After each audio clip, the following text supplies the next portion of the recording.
6వ తరగతి విద్యార్థులకు శుభోదయం తెలియజేస్తూ ఈరోజు మనం అమ్మఒడి మొదటి పాఠమైన ఆ పాఠంలో ఇచ్చేటువంటి ప్రశ్నలకి జవాబు తెలుసుకుందాం. ముందుగా అమ్మ యొక్క గొప్పతనాన్ని పాఠం ఆధారంగా సొంత మాటల్లో రాయండి అని ఇస్తే ఆ ప్రశ్నకి జవాబు మనం అమ్మ యొక్క గొప్పతనం తెలుసుకొని అమ్మ మనకి ఏ విధంగా చూస్తుందో, అమ్మ మనకి తొలి గురువులాగా ఎలా ఉంటుందో చక్కగా ఆలోచించుకొని మనం ఈ ప్రశ్నకి జవాబు రాయాలన్నమాట. అంటే ఈ ప్రశ్నకి జవాబు ఏ విధంగా రాయాలో నేను చక్కగా చదివి వినిపిస్తాను. మీరు విని చక్కగా ప్రశ్నల్ని పరీక్షల్లో వచ్చినప్పుడు చక్కగా అదే విధంగా నీట్గా రాయండి, మంచి మార్కులు వస్తాయి. ఇక జవాబు చూసినట్లయితే అమ్మ ఆది గురువు. అమ్మ గొప్పతనం గురించి చెప్పటానికి మాటలు సరిపోవు.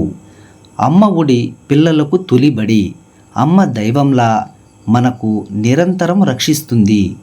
వారి మంచి చెడులు ప్రధానంగా అమ్మే చూస్తుంది. అమ్మ పిల్లల భవిష్యత్తుకు మంచి దారిని చూపిస్తుంది.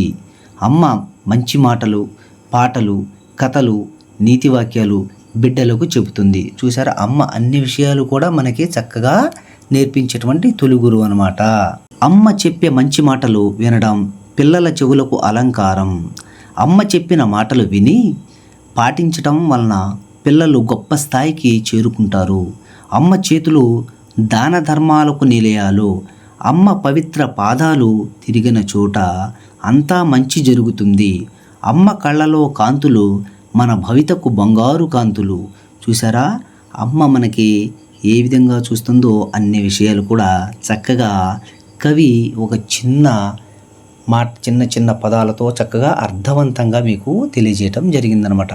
అమ్మ ఆ విధంగా మనకి చూసుకుంటుంది కనుక ఈ ప్రశ్న అమ్మ యొక్క గొప్పతనం గురించి రాయండి అన్నప్పుడు, లేదా అమ్మ ఒడి పాఠ్యభాగం యొక్క సారాంశం రాయండి అన్నప్పుడు ఈ జవాబు మీరు చక్కగా రాసి మంచి మార్కులు సంపాదించుకోండి. ఓకే.